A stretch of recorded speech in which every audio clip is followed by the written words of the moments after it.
Welcome to Self-Help Books by Hulda. In each episode, we'll read an excerpt from the books by Dr. Hulda with practical information about traditional herbal cleanses and the Hulda Zapper, a handheld frequency device that targets many common parasites. To learn more, visit huldaclark.com. Statements by Hulda have not been approved by the Food and Drug Administration, not intended to replace medical care, diagnose, treat, and cure disease. Please contact a licensed healthcare practitioner before attempting any self-help program. Mid-abdomen and stomach pain. The colon crosses over from your right side to the left side at the mid-abdomen. This is also the location for the bile duct to join your small intestine.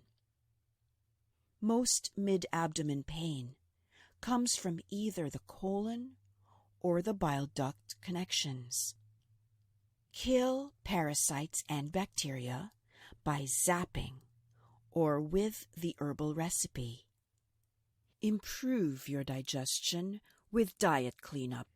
Off moldy food. Boil dairy products. Sometimes the mid-abdomen pain stems from the stomach itself. The valves at the top and bottom of the stomach are meant to keep the food in. The valve at the top, where the stomach joins the esophagus, is a favorite location for bacteria. You seldom feel them here, though. This is just under your breastbone. They do their work quietly. Eventually, the tissue there is so weakened, the valve can't shut tightly, and food is allowed to go back up the esophagus. This is called reflux, and you may be told to sleep with your head elevated and to eat small meals, especially at bedtime. You may be given a drug to help empty the stomach faster. Digestive enzymes will help empty the stomach too, but may harbor molds. The real solution is to kill the bacteria in this area and keep them from reinvading it. Start by killing the salmonellas and campylobacters. Zap them. Within a day or so, however, the area can be reinvaded. Some bacteria are coming from your teeth. Some come from the liver.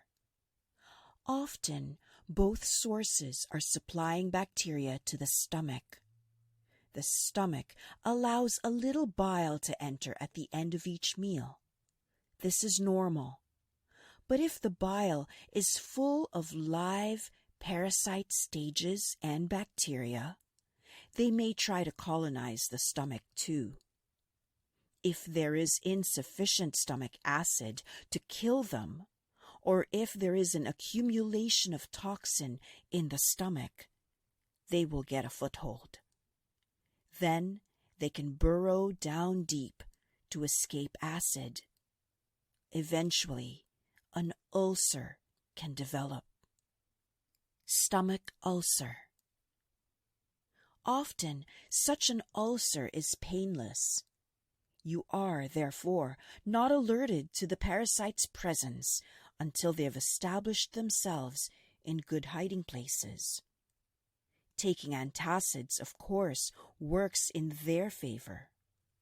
The solution for both stomach pain and stomach ulcers is to kill parasites and bacteria, followed by dental and liver cleanups. One very common toxin that accumulates in the stomach is the pesticide arsenic.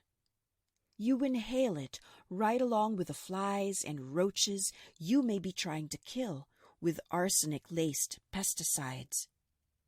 Other inhaled toxins are fiberglass, asbestos, formaldehyde, and freon. Your nose and mouth mucus traps a lot of these, whereupon you swallow them and they glide into the stomach. Tooth bacteria and tooth metal get into the stomach the same way. You simply swallow them. Clean up your air. Don't use any pesticides. Your dental wear may be cleaned up in a few dental visits, but the liver cleanses must go on for a year or two before it is reasonably clean.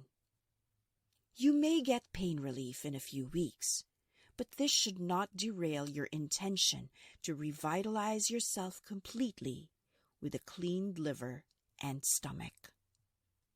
Hiatal hernia. When bacteria have spread to the diaphragm and weakened it, along with the upper stomach valve, food is allowed to get pushed up right through the diaphragm. Pressure in the abdomen from overeating or sitting in an easy chair pushes it up.